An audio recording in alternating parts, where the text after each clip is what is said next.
生玄黄天尊。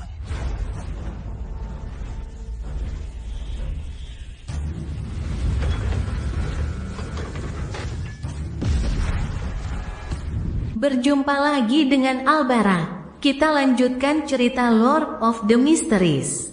Jangan lupa share, like, komen, dan subscribe. Lord of the Mysteries bab 366, ambisi pria yang digantung. Setelah pemeriksaan menyeluruh, Klein memastikan tidak ada yang aneh dengan keluarga White dan pasangan itu bahkan tidak meninggalkan sehelai rambut pun. Tampaknya untuk mencegah siapapun melacak mereka menggunakan ramalan. Dia kembali ke kamar tidur yang penuh dengan boneka, mengambil 4 langkah berlawanan arah jarum jam, dan pergi ke atas kabut abu-abu, bermaksud menggunakan ramalan untuk konfirmasi akhir. Namun, sebelum ia mulai bekerja, ia memanggil patung perempuan yang tingginya hampir sama dengan tingginya, dan seperti saat ia melakukan ramalan untuk lambang suci matahari bermutasi di kota Tingen. Ia mengambil pulpen merah tua dan menulis kalimat di kulit kambing berwarna coklat kekuningan itu, asal-usulnya. Sambil meletakkan pena dan memegang selembar kertas, Klein bersandar di kursinya dan mulai bergumam sambil perlahan-lahan menyesuaikan kondisi mentalnya ke kondisi kogitasi. Setelah mengulanginya 7 kali, matanya menjadi gelap dan kelopak matanya terkulai saat ia tertidur lelap. Di ruang abu-abu itu, ia melihat pengrajin boneka bekerja dengan konsentrasi luar biasa. Ia melihat gadis bermata merah ditempatkan di ruang boneka dan Emlyn White merogoh dompetnya dengan mata terpaku padanya. Akhirnya, adegan itu berhenti di kamar tidur tempat Klein berada. Vampir yang angkuh, Emlyn White, dengan rambut disisir ke belakang secara diagonal, tampak tampan namun sedikit rapuh. Ia duduk di tepi tempat tidur dan memandangi boneka itu dengan penuh kasih sayang, bersama boneka-boneka lain dengan ukuran yang berbeda-beda. Dia benar-benar seorang penggemar berat patung-patung. Klein membuka matanya dan menepuk jidatnya. Tak lama kemudian, dia melambaikan tangannya, menyebabkan boneka yang dia panggil lenyap dari angkasa di atas kabut abu-abu. Setelah selesai, dia mengambil pulpennya lagi dan menulis ramalan lainnya, pemandangan kematian dalam 10 tahun terakhir di 48 Riverby Avenue. Menurut pernyataan dari para penghuni, keluarga White sudah tinggal di sana tidak lebih dari 10 tahun, jadi Klein dapat mengunci area tertentu, dan dia yakin bahwa jika keluarga White hanya monster baik yang tampak di permukaan, yang sebenarnya terus-menerus membuat kasus orang hilang untuk menghisap darah hangat dan lezat, maka mustahil tidak ada kasus seperti itu yang terjadi di rumah. Dalam jangka waktu hingga 10 tahun, akan selalu ada beberapa kecelakaan asalkan tidak berhenti. Setelah memeriksa kalimat ramalan itu dengan saksama, Klein membacanya dan memasuki cogitation lagi, dengan cepat terjatuh ke dalam mimpi. Di dunia yang remang-remang, penglihatannya terkadang gelap gulita, terkadang berbintik-bintik kepingan salju, dan terkadang pecah. Namun, tak ada pemandangan yang muncul. Inilah hasil ramalannya, tidak ada seorang pun yang meninggal dalam 10 tahun terakhir di 48 Riverby Avenue. Dengan mempertimbangkan semua faktor yang terlibat, adalah mungkin untuk membuat kesimpulan awal bahwa keluarga White adalah keluarga vampir yang taat hukum, selain dari beberapa contoh pencurian kecil-kecilan. Saat Klein melihat meja perunggu panjang dan berbintik-bintik di depannya, dia membungkus dirinya dengan spiritualitasnya dan jatuh ke dalam kabut kelabu. Kembali ke dunia nyata, ia dengan hati-hati menghapus jejak yang ditinggalkannya dan meninggalkan 48 Riverby Avenue. Alih-alih membuat kesimpulan akhir, ia malah mengambil jalan memutar ke kantor polisi Riverby, tempat ia dengan mudah menyelinap ke dalam arsip dengan membaur di antara para pencuri dan pemabuk. membiarkan mereka menjadi alat penyamarannya. Di sana, ia dengan berani menyalakan lampu gas di dalam. Lalu, Klein mengeluarkan catatan orang hilang selama 10 tahun terakhir dan membolak-baliknya. Sesekali polisi yang bertugas akan melewati pintu, tetapi mata mereka tidak menyadari adanya cahaya yang keluar dari arsip tersebut. Tidak ada yang mencurigakan sama sekali. Setelah jangka waktu yang tidak diketahui, Klein yang bersarung tangan hitam mengembalikan berkas itu. Kemudian, dia mematikan lampu gas, melepas topinya dalam kegelapan, menekankan tangannya ke dada, dan membungkuk ke arah lobi. Dalam perjalanan kembali ke Jalan Mins, Klein mandi, berganti pakaian, duduk di mejanya, dan membentangkan peta Backlund yang pertama kali dibelinya di lokomotif uap. Hal pertama yang ia lakukan adalah menemukan Ross Street yang berada di sisi selatan jembatan tempat gereja Harvest berada. Di sanalah Pastor Utravsky menjabat sebagai uskup katedral dan memenjarakan Emlyn White di ruang bawah tanahnya. Tak lama kemudian, tatapan Klein bergerak saat ia mengenali nama-nama dan tata letak jalan-jalan di sekitarnya. Sebuah pertunjukan tidak bisa dilakukan dengan tergesa-gesa atau dengan hasrat yang berlebihan untuk sukses. Kita harus perlahan-lahan melibatkan penonton dalam aksinya, bisik Klein sambil membuka selembar kertas dan menurunkan penanya. Detektif Stuart yang terhormat, aku penasaran, apa kau sudah menemukan Emlyn White? Akhir-akhir ini aku terus memperhatikanmu. Dan salah satu informanku bilang hari ini dia melihat pria ini di Jalan Tuteva, di area selatan jembatan. Tentu saja, dia hanya bilang orang yang dilihatnya mirip dengan pria di potret itu. Meletakkan penanya, Klein melipat surat itu dengan rapi, memasukkannya ke dalam amplop, dan membubuhkan perangko hitam senilai 1 sen. Di atas laut Sonia yang luas dan tak berbatas dengan ombak bergelombang di bawahnya, Blue Avenger melaju maju dengan mantap tanpa tanda-tanda gemetar. Alger Wilson duduk di kabin kapten dengan sekstan kuningan di tangannya, tetapi matanya tertutup. Tanpa suara, senyum tiba-tiba muncul di wajahnya. Saya akhirnya mencernanya. Alger membuka matanya dan mengangkat tangannya, menyebabkan sekelilingnya bersinar dengan cahaya biru. Cahaya biru itu berpotongan dan berubah menjadi gelombang besar yang menyapu ke depan. Alger menempelkan kedua tangannya, dan ombak pun hancur, berubah menjadi tetesan air hujan yang tak terhitung jumlahnya yang jatuh ke dek. Setelah hampir 4 bulan, ramuan pelautnya akhirnya dicerna. Selama kurun waktu tersebut, ia tak hanya menghabiskan waktu yang lama mengarungi lautan, menyelesaikan semua misi yang ditugaskan gereja kepadanya, tetapi ia juga dengan sengaja mencari rute laut baru dan menjelajahi pulau-pulau yang belum ditemukan. Setelah beberapa kali mengalami kemunduran, ia akhirnya berhasil.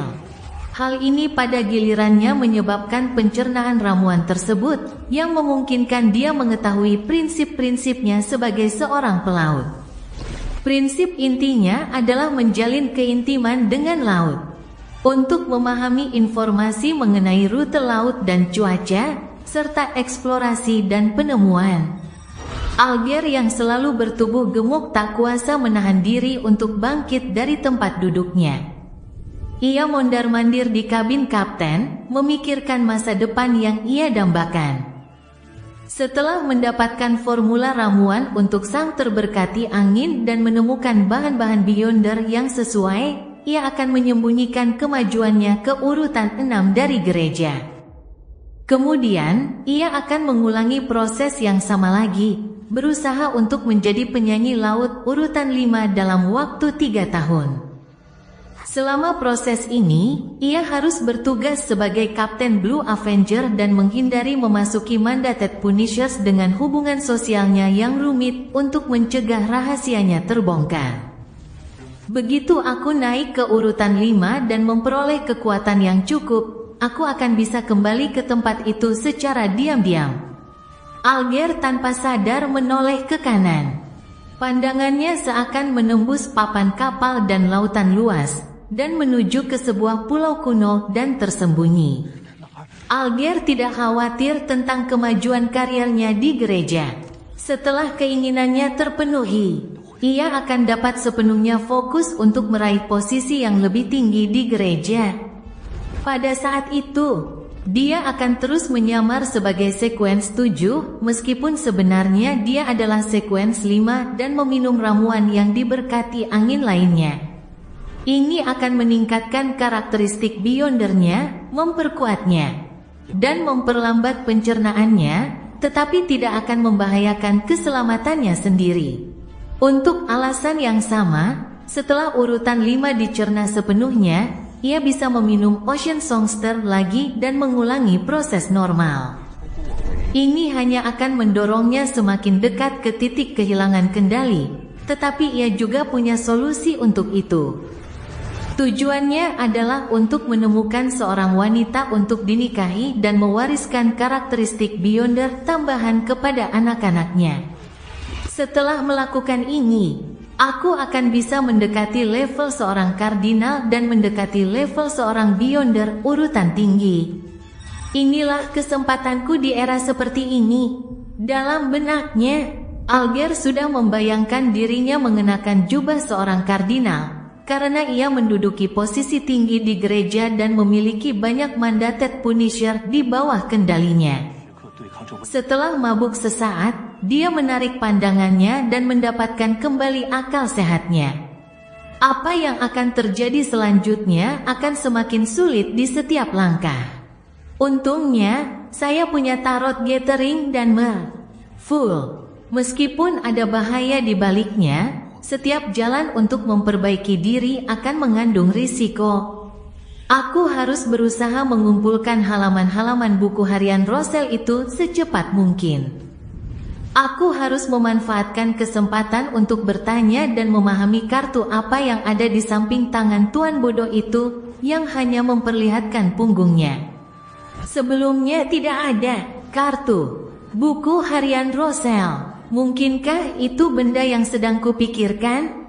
Mata Alger menyipit sementara pupil matanya menyempit. Jalan Mins nomor 15. Klein menguap, mematikan lampu gas, lalu menyelinap ke tempat tidur. Awalnya dia punya rencana lain. Dia ingin menggunakan ramalan untuk memahami asal-usul botol racun biologis dan mendapatkan 3 formula ramuan pertama untuk urutan dari karakteristik manusia serigala Beyonder. Namun setelah semalaman sibuk menangani masalah mengenai Emlyn White, dia merasa sedikit lelah dan memutuskan untuk mencoba lagi keesokan harinya di atas kabut kelabu. Tepat saat dia berbaring dan menutup matanya, Klein tiba-tiba merasa ada sesuatu yang salah.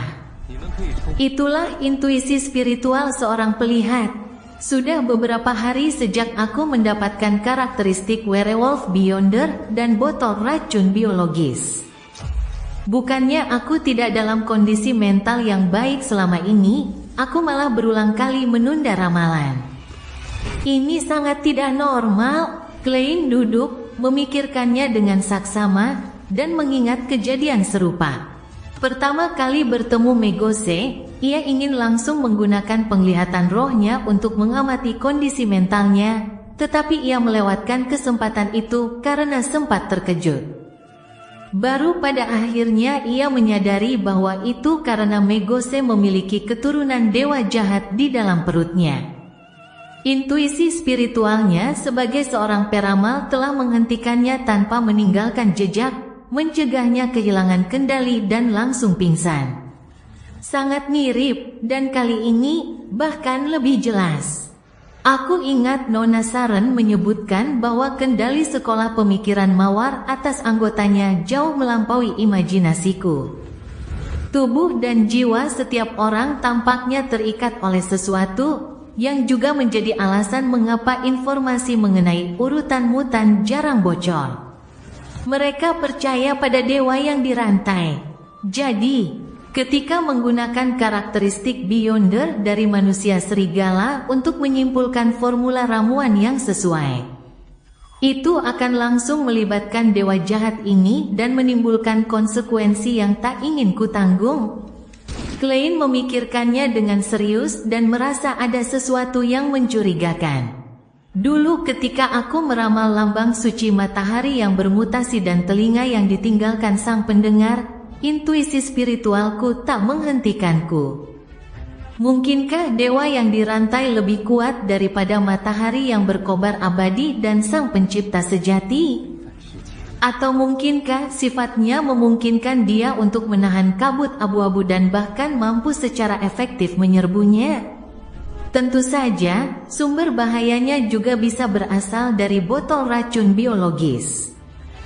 Memikirkan hal ini, Klein yang selalu berhati-hati, memutuskan untuk mencoba meramal botol racun biologis besok dan melihat apakah intuisi spiritual peramalnya dapat menghentikannya.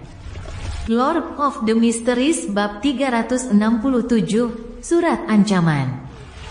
Selasa pagi, cuaca tetap sedingin biasanya di musim ini. Klein mengencangkan kerah mantel wallnya, mengenakan topinya, dan membuka pintu. Ia sedang menuju ke ujung jalan, tempat kotak surat berada, untuk mengirim surat kepada detektif Stuart. Karena jaraknya tidak terlalu jauh, ia tidak perlu berpakaian rapi atau tebal, tetapi Klein baru saja pulih dari flu, jadi ia membungkus dirinya dengan pakaian tebal untuk berjaga-jaga. Mungkin karena angin kencang tadi malam, udara di Backlund ternyata sangat baik. Klein tanpa sadar memperlambat langkahnya dan menikmati pagi yang langka ini. Saat melewati rumah Jurgen, dia mendengar jendela Oril berderit terbuka dan secara naluriah menoleh untuk melihat. Nyonya Doris berdiri di dekat jendela, mengenakan topi mewah hitam dan syal tebal berwarna biru keabu-abuan. Wajahnya bahkan lebih buruk dari sebelumnya, dan tubuhnya semakin bungkuk. Selamat pagi, Detektif Moriarty.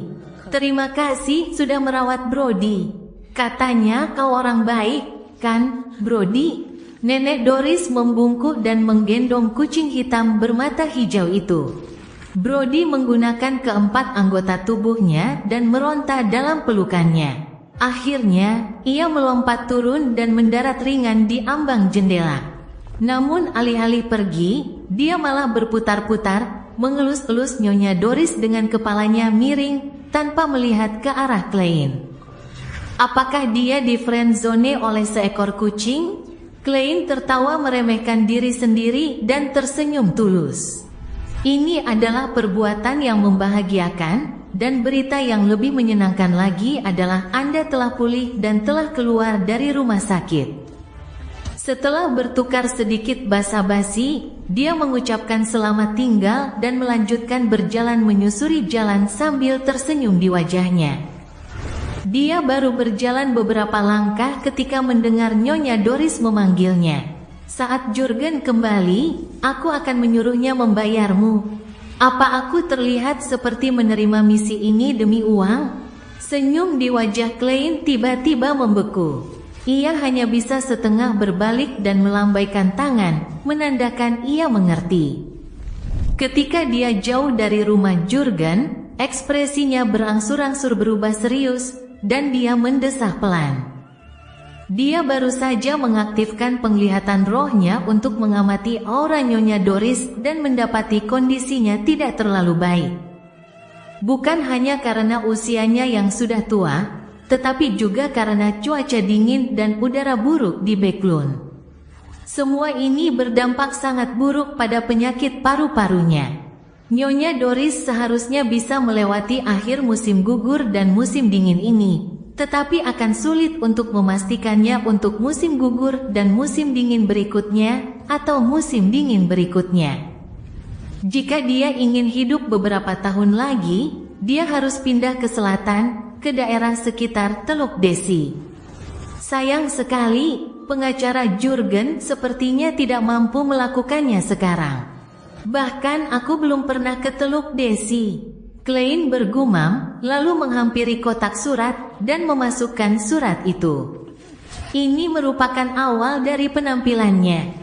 Dan malam ini, dia akan menuju ke gereja Harvest sebagai detektif dan melakukan sisa persiapan. Setelah membeli pai desi untuk sarapan, Klein kembali melalui jalan asalnya dan merasa cukup tenang. Sebelum ia mendekati rumah, ia melihat sebuah kereta kuda berdekorasi elegan terparkir di luar. Dua wanita bertopi hitam dan berpita dengan cemas menarik bel pintunya, sementara para pelayan dan pengawal berhamburan di sekitarnya, seolah-olah mereka sedang berjaga-jaga. Nyonya Stellin, Nyonya Mary, apakah mereka punya sesuatu untuk dipercayakan kepada saya? Mereka terlihat sangat cemas. Dengan kantong kertas berisi pai desi di tangan, Klein mendekat dan berkata sambil tertawa, "Nyonya, seharusnya sudah waktunya sarapan." Ketika mereka berbalik untuk menemui detektif Sherlock Moriarty, Nyonya Mary tampak lega. "Tuan detektif, Anda harus membantu saya." Dalam penglihatan roh Klein, kecemasan, kegugupan, dan ketakutannya sama sekali tidak palsu.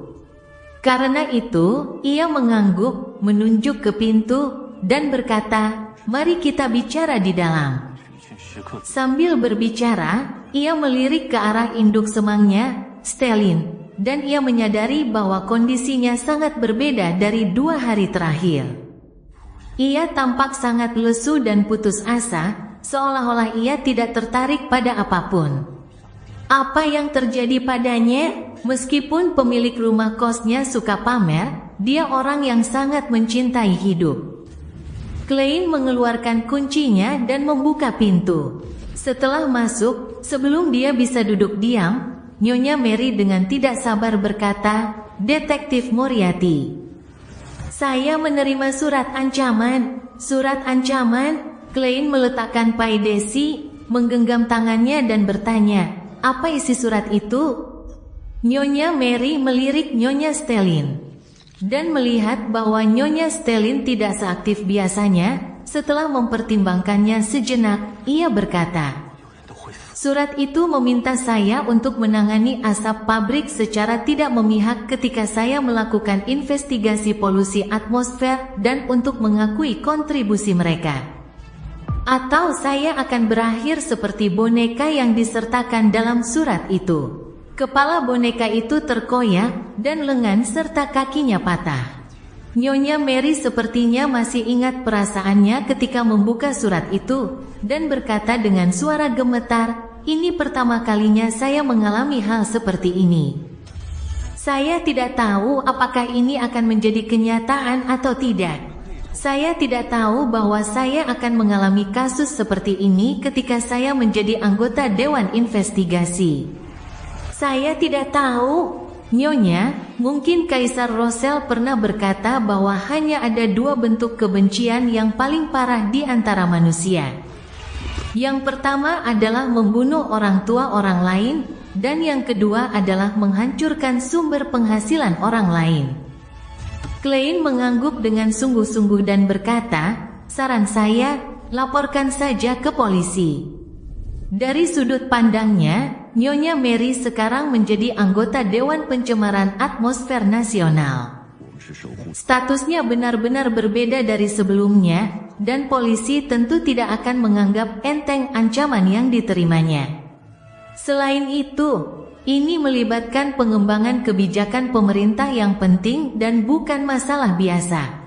Jadi ada kemungkinan besar bahwa Departemen Kepolisian akan menyerahkan kasus ini kepada organisasi Beyonder Gereja untuk menyelesaikan kasus ini sesegera mungkin. Berdasarkan status Nyonya Mary sebagai pengikut Dewi, Nighthawks adalah pilihan yang tak terelakkan. Dengan cara ini, bahkan jika Klein menginginkan bagian dari hadiah, dia tidak ingin melibatkan dirinya di dalamnya. "Saya sudah melakukannya, tapi tetap saja tidak meyakinkan." Nyonya Mary mengerutkan bibir dan berkata, "Tahukah Anda apa yang mereka katakan?" Mereka bilang surat ancaman dibuat dengan memotong kata-kata dari koran, dan boneka itu bisa dibeli di mana saja. Akan sangat sulit menemukan pengirimnya dalam waktu singkat. Dan mereka hanya mengirim satu polisi untuk melindungi saya. Astaga! Beginikah cara mereka menghadapi teriakan minta tolong warga yang tak berdaya? Nyonya Mary berhenti sejenak, menatap Klein dengan sungguh-sungguh, dan berkata, Detektif Moriarty, saya yakin Anda dapat membantu saya, bukan hanya karena kinerja Anda dalam kasus itu, tetapi juga karena persetujuan Mike, pujian Aaron, dan sanjungan Talim. Dan saya tahu Anda telah memberikan kontribusi yang besar dalam kasus pembunuhan berantai itu. Jangan khawatir, saya akan membayar Anda dengan layak. Kata-katamu membuatku bahagia, tapi ada sesuatu yang tampaknya tidak benar. Kecuali polisi sudah disuap, mereka mungkin akan melimpahkan kasus ini ke Nighthawks. Dan dengan adanya sarana Beyonder seperti ramalan, mustahil surat yang terdiri dari kata-kata dari surat kabar bisa lolos dari deteksi. Pengirimnya pasti sudah tertangkap, atau mereka punya cara untuk mengganggu ramalan. Yang terakhir hanya akan berujung pada intervensi formal dan berskala besar oleh Nighthawks. Tidak peduli apapun situasinya, cara penanganannya akan berbeda dengan sekarang.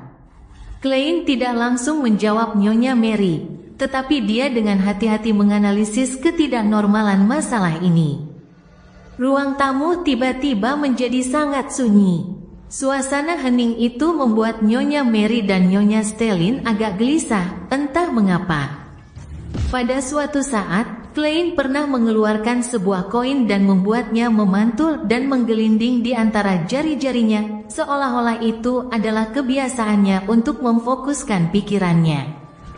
Tiba-tiba, koin itu terbang ke atas lalu jatuh dengan mantap ke telapak tangannya, bagian belakangnya menghadap ke atas. Klein terkejut. Ia menduga-duga apakah masalah ini mengandung bahaya, tetapi ternyata tidak.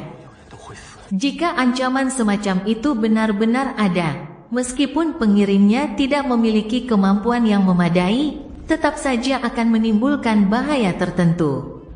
Mustahil tidak ada ancaman sama sekali. Apakah itu hanya ancaman biasa? Atau Klein tiba-tiba memikirkan kemungkinan lain sambil tersenyum dan berkata, Nyonya Mary, jangan khawatir.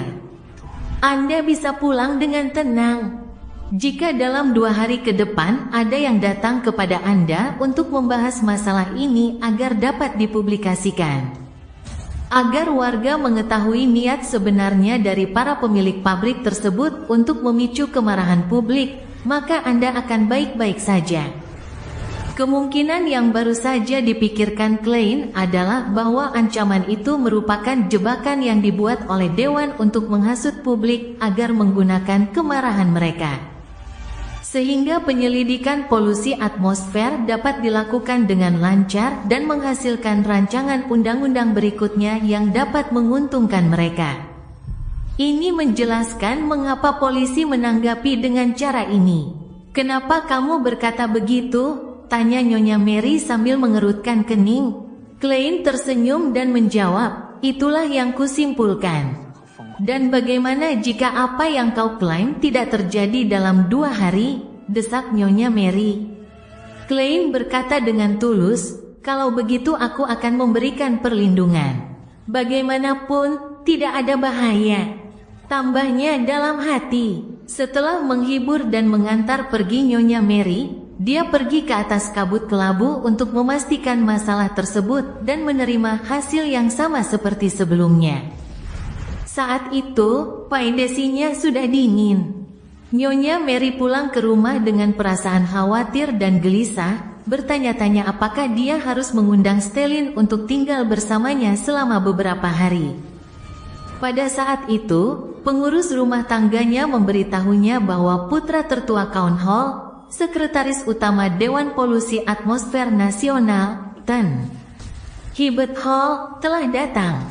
Setelah keduanya memasuki ruang tamu, sebelum Nyonya Mary sempat membuka mulut untuk berbicara, pria tampan berambut pirang itu berbicara terlebih dahulu. Nyonya Mary, saya sudah mendengar apa yang terjadi pada Anda. Ini memalukan bagi Backlund, dan bahkan seluruh kerajaan, dan saya sangat menyesal. Jangan khawatir, semua orang di komite akan mendukungmu. Terima kasih atas perhatian Anda, jawab Nyonya Mary dengan penuh rasa terima kasih. Setelah berpikir sejenak, Hibbert Hall berkata, Nyonya, saya ingin meminta seorang reporter untuk mewawancarai Anda terkait insiden ini. Saya ingin memberitahu semua orang tentang apa yang terjadi pada Anda dan betapa tercelanya tindakan ini. Saya ingin semua orang melihat betapa keterlaluan orang-orang yang telah mencemari udara Backlund. Tidak ada tanda-tanda penyesalan, silakan setujui permintaanku. Ini persis seperti yang dijelaskan Detektif Moriarty.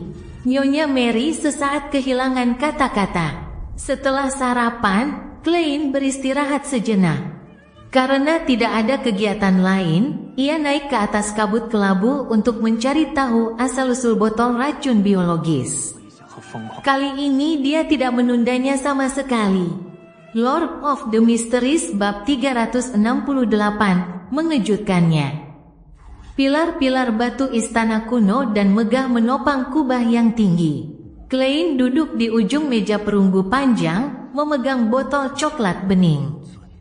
Ia memeriksanya berulang kali, tetapi tidak merasakan bahaya apapun darinya. Mari kita mulai. Dia menyulap pena dan kertas dan menulis pernyataan ramalan asal-usulnya.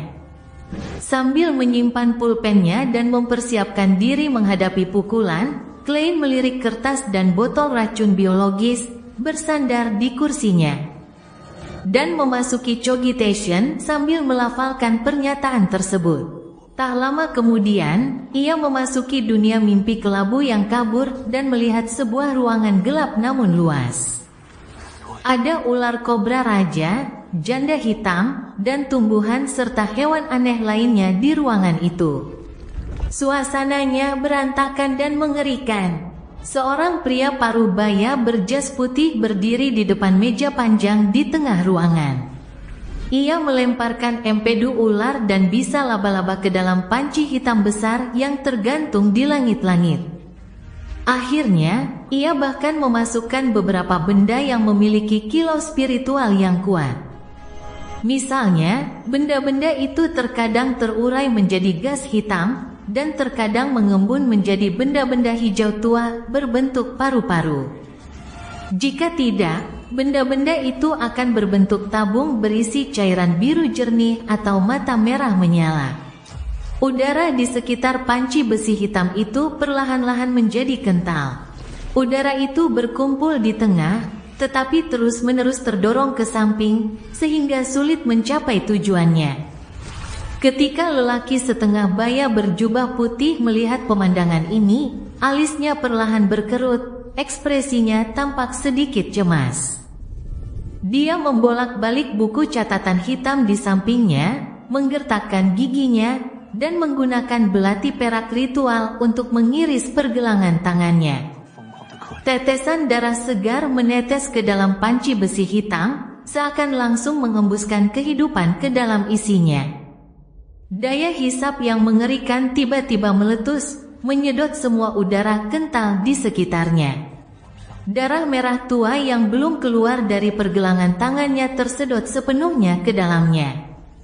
Dan itu belum semuanya. Terlepas dari bagaimana pria parubaya berjubah putih itu berjuang melawan, atau bagaimana ia menunjukkan ekspresi ketakutan, ia tak bisa mencegah tubuhnya mendekati panci besi itu. Tubuhnya direntangkan, kepalanya dipadatkan, dan di tengah jeritannya, ia dimakan sedikit demi sedikit oleh panci itu. Spesimen yang menggantung, tanaman, dan apapun yang dapat bergerak atau dipindahkan, semuanya terbang ke dalam pot. Kabut coklat tiba-tiba memenuhi ruangan, surut dan mengalir pelan. Saat semuanya berakhir, Ruangan itu kosong kecuali botol berwarna coklat bening yang tergeletak tenang di tengah lapangan.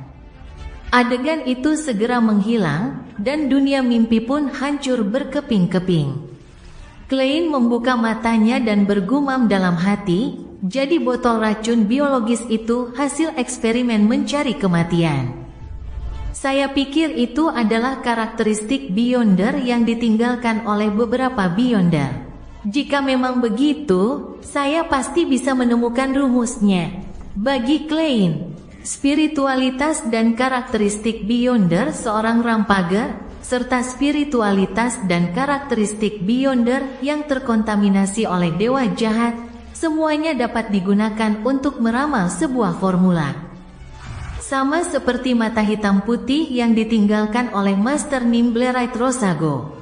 Hal ini berkat efek isolasi kabut abu-abu, dan bagaimana ruang misterius itu mampu menghilangkan pengaruh negatif, memberinya kemampuan untuk memanggil kematian. Tentu saja, karakteristik Beyonder melibatkan banyak faktor tambahan lainnya. Secara teori, peluang kegagalan sangat tinggi, tetapi Klein baru memiliki keyakinan untuk melakukannya setelah naik ke level penyihir. Dengan cara yang sama, artefak tertutup yang dibentuk oleh karakteristik Beyonder juga dapat digunakan untuk meramal formula ramuan. Namun, jika sebagian besarnya adalah bahan-bahan, lalu melalui proses produksi dan eksperimen berbahaya yang dilakukan oleh seorang pengrajin atau Beyonder lain, mengubahnya menjadi benda-benda mistis, maka ramalan Klein akan sia-sia dalam kondisinya saat ini. Bahkan dengan efek peningkatan yang diberikan oleh ruang misterius di atas kabut abu-abu, ramalan itu tetap sia-sia. Lumayan. Setidaknya aku tak perlu khawatir lagi tentang botol racun biologis yang mengandung risiko tersembunyi lainnya. Klein melirik taring manusia serigala dan dengan bijak melupakan rasa ingin tahunya. Di Empress Borough, villa mewah milik Count Hall, Audrey melanjutkan studinya di bidang psikologi. Di dekat kakinya, seekor anjing Golden Retriever besar, Susie, duduk di sana, matanya berbinar-binar. Sesekali, ia mengibaskan ekornya, seolah menikmati pemandangan itu.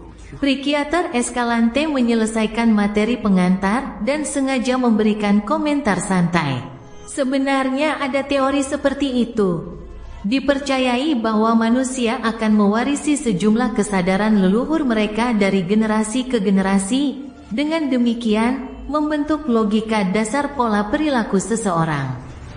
Misalnya, meskipun banyak orang belum pernah melihat ular berbisa, mereka secara naluriah akan merasa takut dan ingin menghindarinya begitu bertemu dengannya.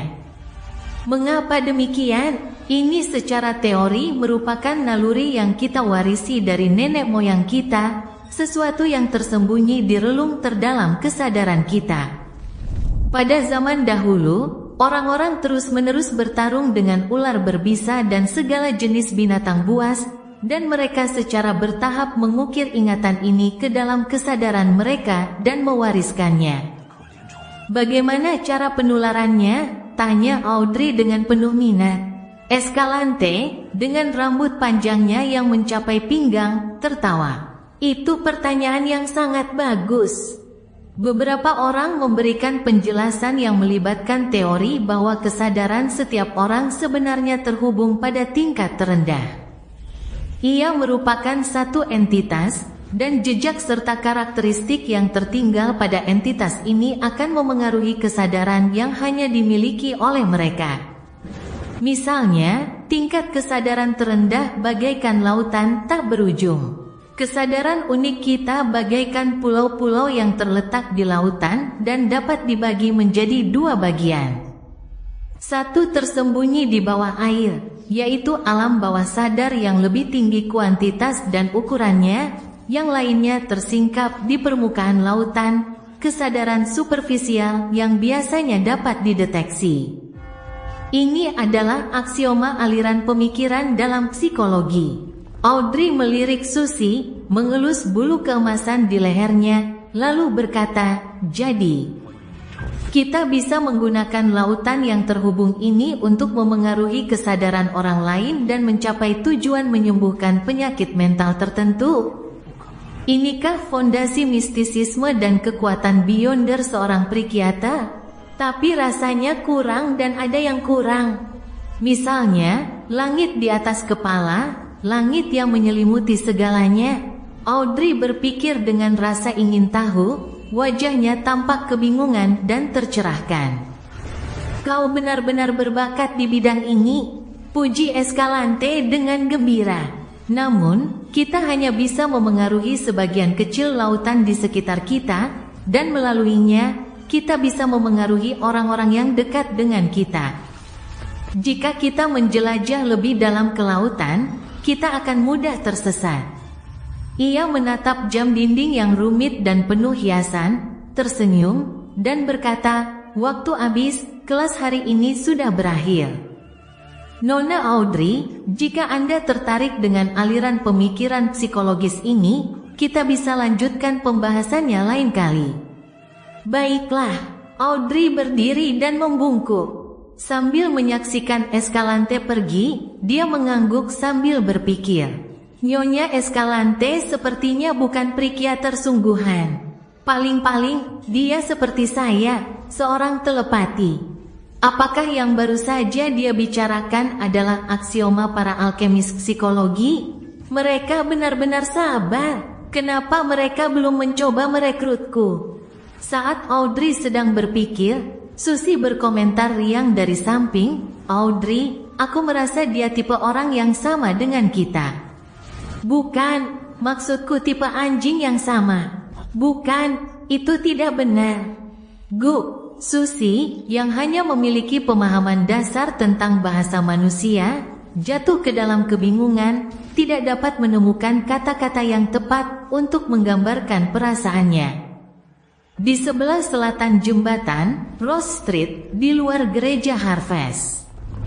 Klein, dalam penyamarannya yang biasa, menatap lambang suci kehidupan di fasad, memegang tongkatnya, menaiki tangga, dan melangkah melewati pintu utama. Hal pertama yang harus dilakukannya adalah mengonfirmasikan situasinya. Hanya dengan melakukan ini, ia dapat tampil lebih baik sehingga dengan cerdik menyelamatkan vampir, Emlyn White, tanpa menimbulkan kecurigaan. Kemudian, sebagai detektif yang telah memberikan petunjuk, ia dapat menerima rasa terima kasih dari keluarga White dan mendapatkan tepuk tangan dari penonton. Itu pasti akan menjadi pertunjukan yang menarik. Gereja Harvest tidak besar, hanya memiliki aula doa. Klein menemukan tempat di dekat lorong dan memandang ke depan sambil melepas topinya. Uskup Utravsky sedang berkhotbah. Tingginya lebih dari 2,2 meter, dan tubuhnya yang kekar, yang tak tersamarkan oleh jubah imamnya yang longgar, memancarkan aura tertindas yang ekstrim. Namun, ekspresinya adalah ekspresi kelembutan yang amat sangat, penuh dengan penghargaan dan rasa syukur terhadap kehidupan. Di hadapan pendeta seperti itu, tak seorang pun berani membuat keributan. Beberapa umat beriman mendengarkan dengan tenang, sesekali melakukan gerakan doa khas gereja Ibu Pertiwi. Klein mengamati dengan saksama, menunggu dengan sabar, tidak sombong ataupun gegabah. Saat khotbah berakhir, ia mencengkeram tongkatnya dan bersiap untuk berdiri dan melanjutkan rencananya selanjutnya. Pada saat ini, seorang pria mengenakan jubah pendeta gereja Ibu Pertiwi masuk dari pintu yang menuju ruangan di belakang katedral. Dia tampak berusia 28 atau 29 tahun, berambut hitam dan bermata merah, berhidung mancung dan berbibir tipis. Dia tampan, tetapi tidak memancarkan aura maskulin. Dia tak lain adalah Emlyn White. Mulut Klein menganga sedikit dan hampir gagal menutupnya. Bukankah orang ini seharusnya dikurung di ruang bawah tanah? Bukankah dia berteriak tentang betapa bertekadnya dia? Bahwa dia sama sekali tidak akan tunduk pada keinginan Uskup Utravsky? Emlyn White membagikan komuni kepada satu demi satu umat beriman, dan akhirnya ia berhenti di depan Klein. Pikiran Klein berputar, dan ia langsung berbisik, "Apakah kamu Emlyn White? Orang tuamu menitipkan temanku untuk mencarimu. Kenapa kamu di sini? Apa kamu menemukan sesuatu? Apa kamu butuh bantuan?"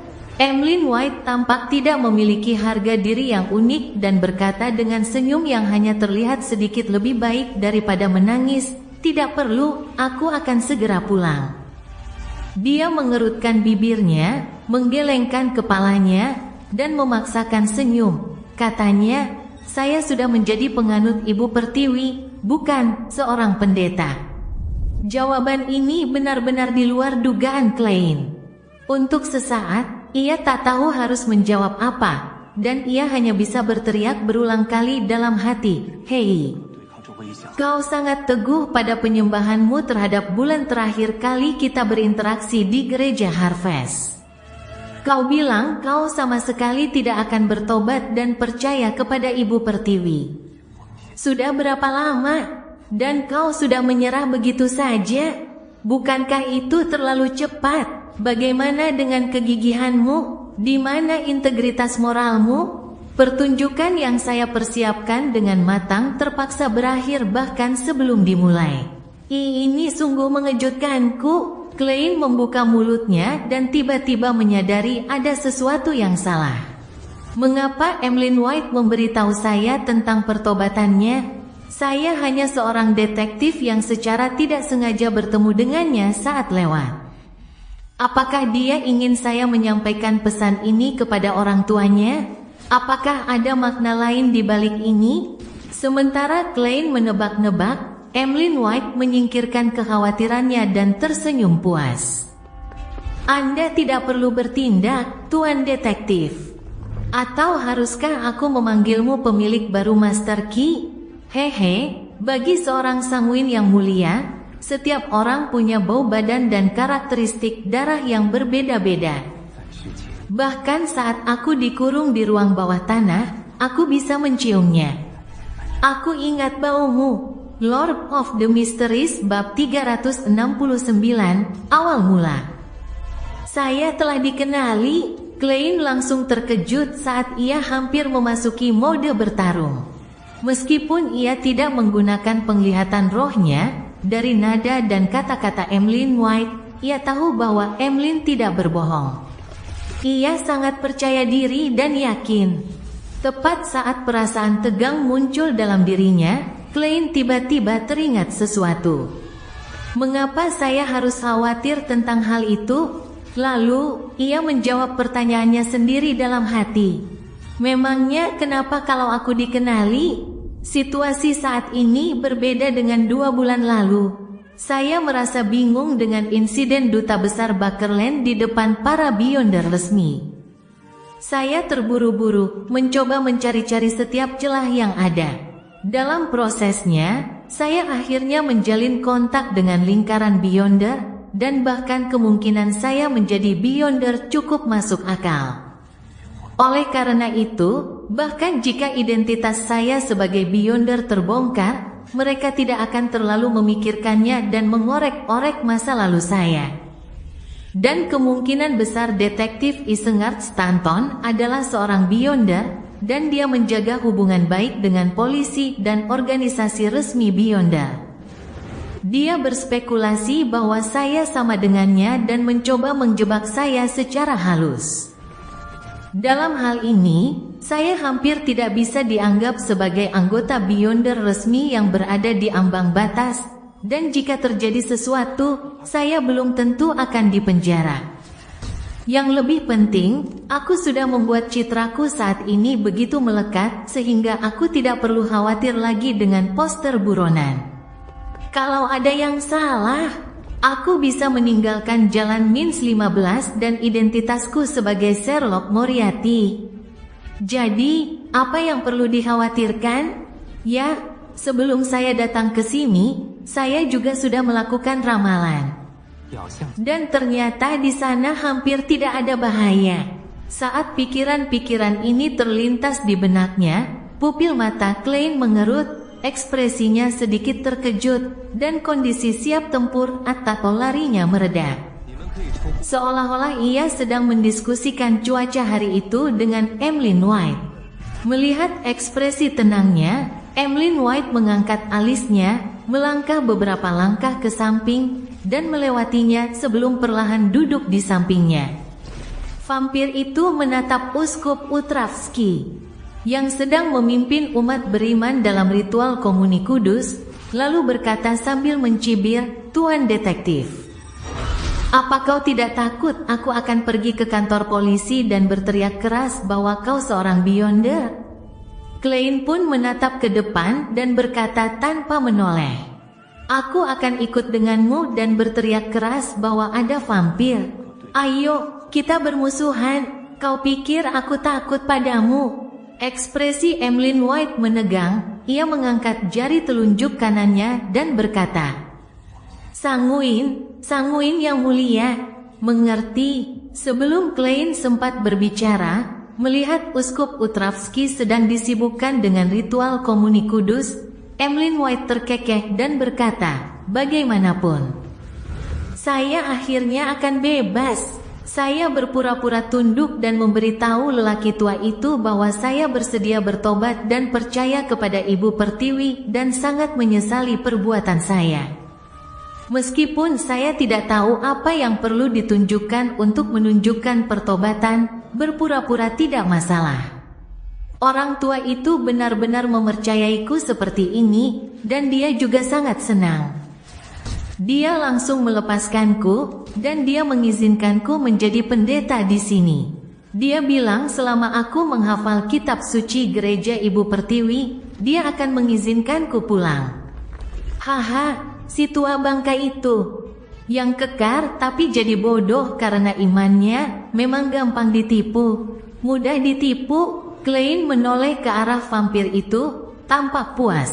Ia menatap ke depan dan berkata, "Ayah Utravski dulu bajak laut. Dia mungkin membunuh jauh lebih banyak orang daripada jumlah orang yang pernah diselamatkan ayahmu. Lagi pula, kebanyakan bajak laut tidak mempercayai sesama awak kapal. Pengkhianatan dan tipu daya adalah hal yang umum di antara mereka. Untuk menjadi bajak laut yang relatif sukses dan hidup sampai akhir, Ayah Utravski bukanlah orang yang mudah ditipu, meskipun dia bukan orang yang cerdas." Emlyn White memasang ekspresi tak percaya saat ia ingin membalas. Klein menggosok ujung tongkatnya dan dengan santai menambahkan, "Ayah memiliki artefak tertutup yang kuat, yang dikenal sebagai lilin teror mental. Lilin ini dapat memungkinkan penggunanya memasuki relung terdalam jiwa target. Di sana, tak seorang pun bisa berbohong. Lagi pula, ini hanya salah satu kegunaannya. Aku tidak tahu apakah ada kemampuan lain." Emlyn perlahan membeku, matanya kehilangan fokus. Setelah belasan detik, ia berbisik dengan wajah pucat, "Ketika aku bilang aku bersedia pindah agama, orang tua itu datang membawa lentera. Ada lilin di dalam lentera itu, dan aku tidak sempat melihatnya dengan jelas." Klein memiringkan kepalanya dan menatap Emlyn White dengan pandangan simpatik. "Mungkin Pastor Utravski menggunakannya untuk menanamkan benih di dalam dirimu, benih yang secara bertahap dan menyeluruh membuatmu percaya sepenuh hati pada Ibu Pertiwi." Sudut mulut Emlyn berkedut, memperlihatkan senyum yang mirip dengan zombie. "Aku tidak merasakan apa-apa, seharusnya tidak seperti yang kau katakan. Lagi pula, orang tuaku tidak datang." Mereka bisa saja menyalahkan pendeta itu melalui orang-orang biasa, dengan mengatakan bahwa ia menahanku dengan paksa. Memaksanya untuk memilih antara mencemarkan nama baik gereja Ibu Pertiwi atau membiarkanku pergi. Bukankah itu ide yang bagus? Klein mempertahankan ekspresi iba, menangkupkan kedua tangannya, dan mengangkatnya ke hidungnya, bersikap benar-benar menyesal. "Jika saya adalah Pastor Utravski, saya akan memilih untuk menelepon polisi dan meminta mereka untuk mengungkap kebenaran. Katakan padaku, menurutmu siapa yang akan menderita pada akhirnya? Uskup yang berhak berkhotbah atau vampir? Sanguin. Otot-otot wajah Emlyn White tampak berkedut. Dia mengepalkan tinjunya dan meninju bagian belakang bangku di depannya. Aku bisa menunggu. Setelah aku hafal kitab suci, aku akan meminta orang tua itu untuk mengizinkanku kembali. Dia orang yang sangat taat dan tidak akan mengingkari janjinya. Klein tidak menoleh dan berkata sambil tersenyum. Aku sudah ke Riverby Avenue nomor 48. Orang tuamu sudah pindah. Tentu saja. Mereka tidak hanya akan pindah, mereka juga akan pindah ke suatu tempat yang tidak ku ketahui, jawab Emlyn White tanpa ragu. Klein menambahkan dengan nada yang relatif santai, mereka bergerak terburu-buru. Mereka meninggalkan banyak barang, seperti barang-barang di kamarmu. Ekspresi Emlyn White tiba-tiba berubah menjadi luar biasa. Ia menganga, tiba-tiba berdiri, melewati Klein, dan bergegas menuju Uskup Utravsky yang berdiri di depan lambang suci kehidupan. Pastor, Uskup, aku ingin pulang, aku ingin pulang, aku ingin pulang. Teriak Emlyn. Melihat masih ada umat beriman yang belum menyelesaikan komuni kudus, Pastor Utravsky tidak menanggapi. Ia hanya menatap vampir malang itu dengan tatapan tenang. Emlyn segera menutup mulutnya dan menjadi diam. Dia mondar-mandir, tampak sangat cemas. Sambil tersenyum, Klein berdiri, mengambil tongkat dan topinya, lalu berjalan menyusuri lorong menuju bangku depan aula katedral. Setelah komuni kudus selesai, ia menghampiri Pastor Utravsky dan berkata dengan ekspresi serius, "Uskup, saya tidak tahu mengapa Anda menahan Emlyn di sini, dan saya juga tidak ingin tahu. Saya hanya tahu satu hal, orang tuanya telah mempercayakan saya untuk menerimanya kembali. Jika pendeta raksasa ini menyetujui permintaanku dengan mudahnya, aku hanya bisa menyalakan lilin untuk berjaga-jaga bagi vampir ini, Emlyn. Tidak, aku yakin dia akan membenci lilin mulai hari ini. Lebih baik berduka untuknya, pikir Klein dalam hati." Pastor Utravsky menatap mereka dan menjawab dengan lembut, "Emlyn bisa pulang kapan saja." Klein melirik Emlyn White, mengangkat tangan kanannya, dan menepuk dadanya. Ia ingin memberi isyarat berupa tanda bulan merah dengan mengetuk searah jarum jam, tetapi akhirnya, ia memaksakan diri untuk menggambar lambang suci berbentuk segitiga. Emlyn menjadi agak cemas melihat tatapan Klein. Tanpa sepatah kata pun, ia bergegas ke pintu katedral dan pergi tanpa hambatan. Klein mengikutinya dengan kecepatan sedang tanpa tanda-tanda cemas. Setelah melangkah maju, yang terasa seperti berlari kecil, Emlyn tiba-tiba melambat dan berkata dengan linglung, "Rasanya aku mulai merindukan gereja panen, perasaan menghafal kitab suci, dan lambang kehidupan yang suci. Aku ingin kembali membersihkan dan merapikan tempat ini. Hanya butuh 1 jam, 1 jam. Benih yang ditanam ini bahkan lebih ganas dari yang kubayangkan. Kemanapun vampir ini pergi, dia akan kembali ke gereja panen setiap hari dan bekerja selama 1 jam. Sebenarnya tidak masalah. Setidaknya, benih yang ditanam itu tidak mengubah keyakinan Emlyn. Bisa dibilang, dia menunjukkan rasa hormat, tapi kenapa aku pakai kata hormat? Lilin itu namanya lilin teror mental, dan konon berasal dari seekor naga." Jalur penonton agak menyeramkan. Klein mengetuk tongkatnya dan berkata, "Ada yang perlu kuingatkan?" "Tidak perlu." Ekspresi Emlyn berubah saat ia berkata dengan marah, "Aku akan melawan perasaan ini. Aku akan pindah ke Midshire atau Feysa. Aku rasa aku tidak akan kembali lagi setelah meninggalkan Backlund." Dia menggertakkan giginya dan tiba-tiba menghembuskan napas. "Ayo naik kereta kembali ke Riverby Avenue." "Baiklah." jawab Klein dengan acuh tak acuh. Setelah beberapa langkah, Emlyn menghentikan kereta sewaan.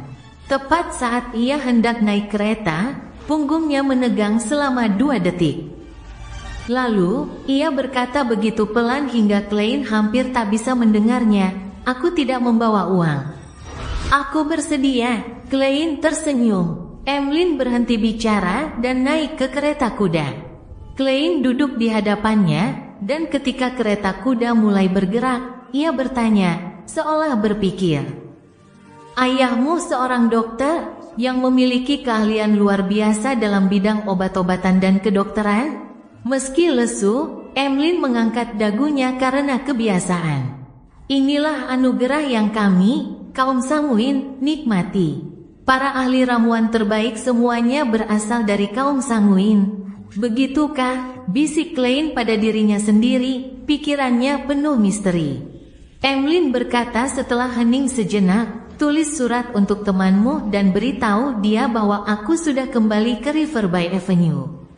Orang tuaku pasti akan mencariku." "Baiklah," jawab Klein singkat.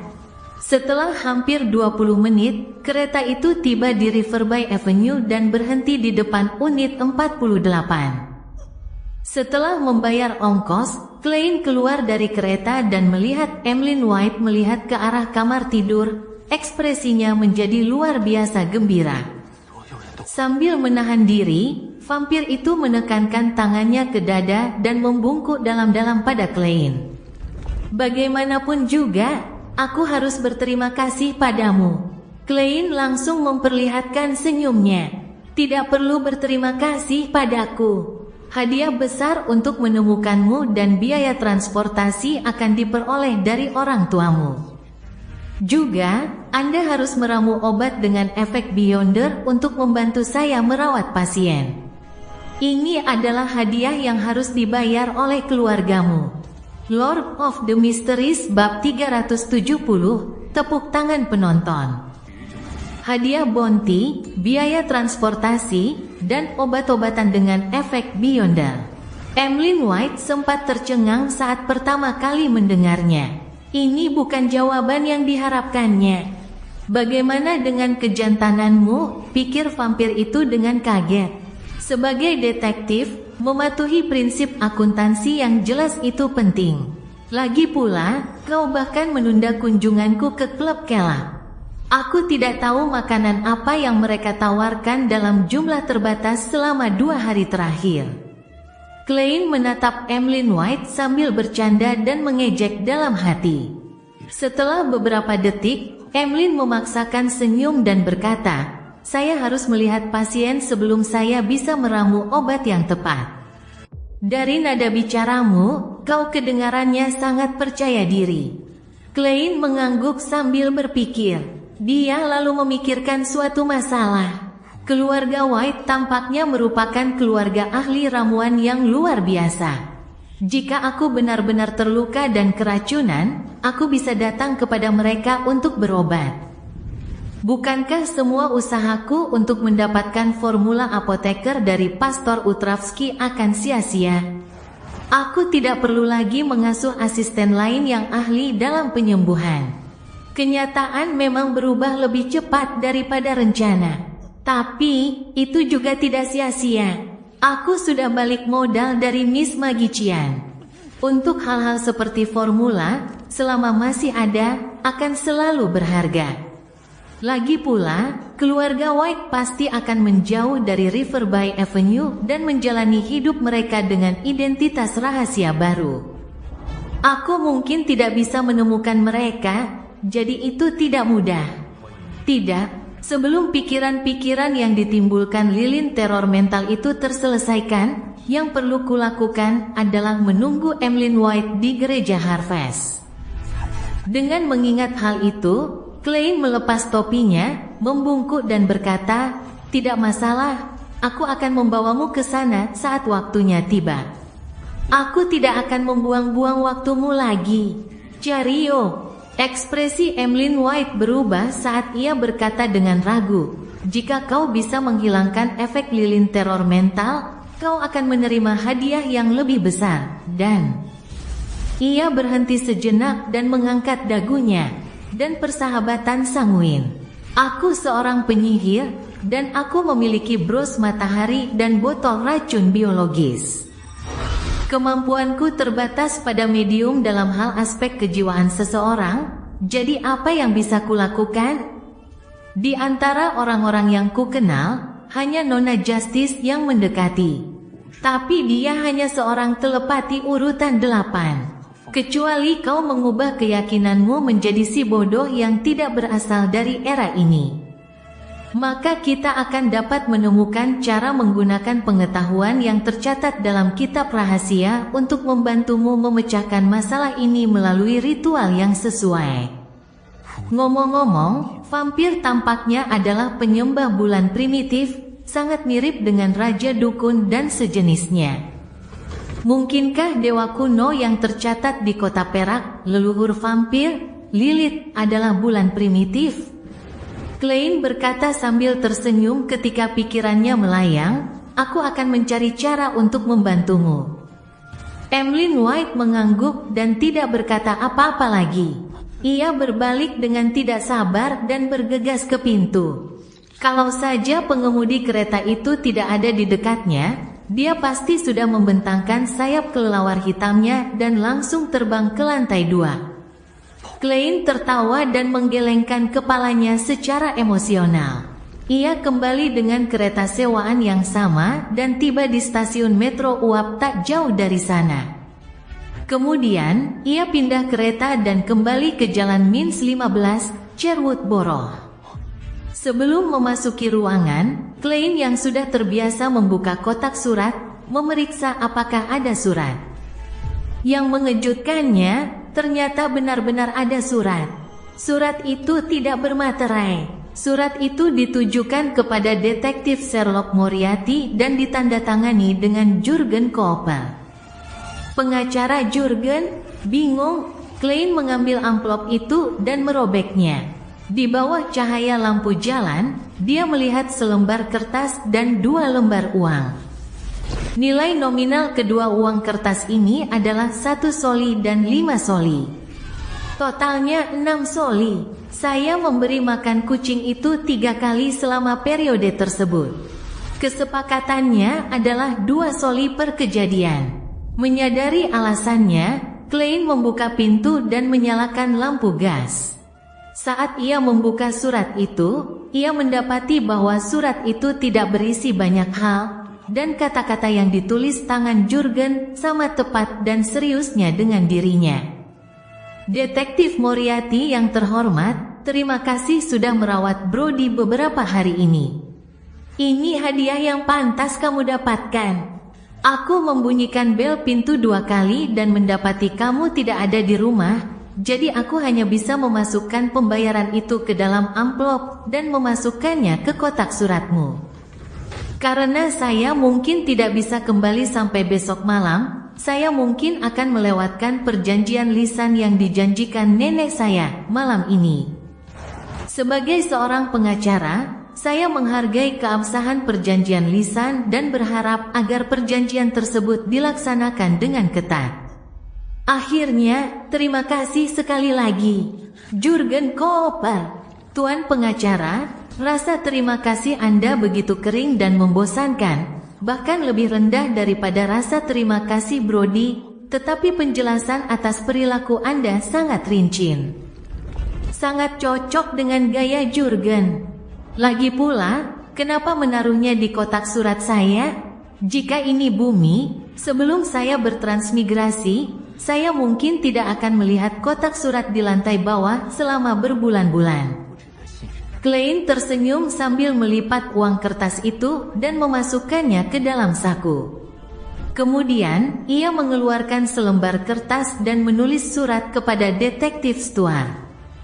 Setelah menuliskan basa-basi pembuka, setelah mempertimbangkannya, dia menulis, saya menemukan Emlyn White di gereja Harvest dekat Jalan Tuteva. Katedral itu sangat kecil milik gereja Ibu Pertiwi. Katedral itu tidak terlalu umum di London. Emlyn White mengaku bahwa karena beberapa hal, ia memilih untuk kabur dari rumah. Setelah itu, ia diterima oleh uskup gereja Harvest dan tinggal di sana menjadi seorang. Klein berpikir sejenak sebelum menuliskan kata sukarelawan. Kemudian dia menambahkan dengan sederhana, berkat bujukan saya, dia telah kembali ke Riverby Avenue nomor 48. Namun, dia mungkin sering mengunjungi gereja Harvest untuk kegiatan sukarela. Setelah selesai, Klein membacanya, lalu meletakkan pena dan melipat surat itu dengan rapi. Ia mencari-cari amplop itu, tetapi tidak berhasil menempelkan perangkonya. Ia berencana menyewa seseorang untuk mengantarkannya langsung ke rumah Stuart keesokan harinya. Jika ia harus melalui sistem pos kerajaan, bahkan jika ia memasukkan surat itu ke kotak surat sekarang, ia tidak akan bisa mendapatkannya diambil oleh tukang pos sampai besok, dan kemudian akan ada proses penyortiran dan pengiriman. Jadi, meskipun ia juga berada di ibu kota kerajaan Beklun, Stuart harus menunggu setidaknya sampai lusa sebelum melihat surat itu. Baru setelah itu keluarga White akan diberitahu. Dan selama periode waktu itu, Emlyn White adalah seorang pria miskin yang hanya memiliki patung-patung kecilnya. Ini juga demi menerima pembayaran lebih awal. Klein terkekeh, merapikan meja kopi, dan kembali ke lantai 2 untuk menggosok gigi dan mandi. Pada Rabu pagi, setelah menghabiskan 2 soli dan mempercayakan sopir kereta sewaan untuk mengantarkan surat, Klein membeli beberapa bahan utama untuk nasi makanan laut Desi. Dengan maksud untuk memasak nasi goreng hari ini, dia tidak dapat menahan diri untuk menelan ludah ketika membayangkan nasi putih mutiara. Setelah bersusah payah di dapur, akhirnya ia berhasil memasak sepiring nasi goreng harum dengan bacon dan teh hitam. Rasanya begitu lezat hingga air matanya hampir menggenang. Ini benar-benar rasa yang mengharukan dan penuh nostalgia. Setelah makan 2 piring besar nasi goreng, Klein duduk di kursi dan mengusap perutnya. Karena situasi Emlyn White terlalu berliku-liku, penampilannya telah berakhir bahkan sebelum benar-benar dimulai, dan ia tidak dapat mencapai tujuan yang diinginkan. Oleh karena itu, ia hanya bisa mencari kesempatan lain untuk mengambil inisiatif dalam sebuah pertunjukan. Namun, Klein tetap diuntungkan dari hal ini. Kegagalan juga merupakan sebuah pengalaman. Dan hal itu membuatnya memahami setidaknya satu hal, berbeda dengan pesulap biasa, pementasan saya tidak hanya melibatkan para pembantu, tetapi juga musuh dan peserta. Reaksi dan pilihan mereka juga dapat memengaruhi perkembangannya. Saya harus mempertimbangkan semua elemen ini sebelumnya. Ini juga pelajaran. Lebih baik diberi pelajaran untuk hal sepele seperti itu daripada dididik saat menghadapi hal penting. Klein menatap piring kosong di depannya dan merenungkan pertunjukan apalagi yang bisa ia mulai. Setelah beberapa saat mempertimbangkan dengan serius, dia menyadari bahwa tidak ada satupun. Tentu saja, itu tidak mutlak. Hanya saja, tidak pantas baginya untuk melakukannya sekarang. Misalnya, Klein selalu ingin mengurus roh jahat di reruntuhan zaman keempat dinasti Tudor. Namun, bahkan jika itu adalah Saren, yang memiliki Scarlet Lunar Corona, dan Marik, yang telah memperoleh Rampager Beyonder, karakteristik Wraith. Klein merasa mereka tidak akan mampu melawan monster High Sequence. Bahkan, mereka mungkin saja mati sebelum mengetahui penyebabnya. Mengambil inisiatif untuk tampil bukan berarti mencari mati.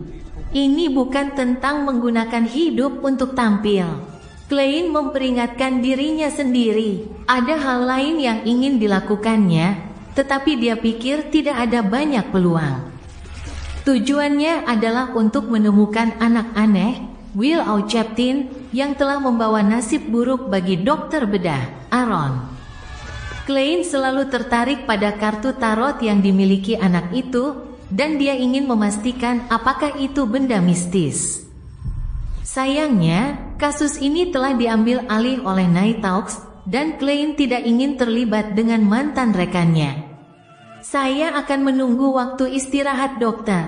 Aaron sebelum menuju ke Kelak Club dan bertanya tentang perkembangannya, lalu saya akan memutuskan apa yang harus dilakukan. Pikiran Klein segera terbentuk. Berdasarkan pengetahuannya, dokter, Aaron biasanya senggang pada hari Jumat sore dan hari Minggu untuk bermain tenis di klub Kelak. Klein juga telah mengonfirmasi satu hal melalui Backlund Morning Post hari ini. Akan ada pertemuan Beyonder besok malam yang diselenggarakan oleh Eye of Wisdom. Aku tidak bisa menjual karakteristik werewolf Beyonder atau botol racun biologis untuk sementara waktu. Aku bahkan tidak bisa menemukan seseorang untuk mengubahnya menjadi benda mistis.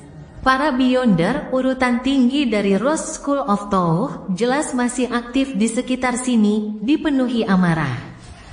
Aku yakin mereka tidak sabar untuk menemukan Sharon, Marik, dan pembantu mereka sebelum menghabisi mereka.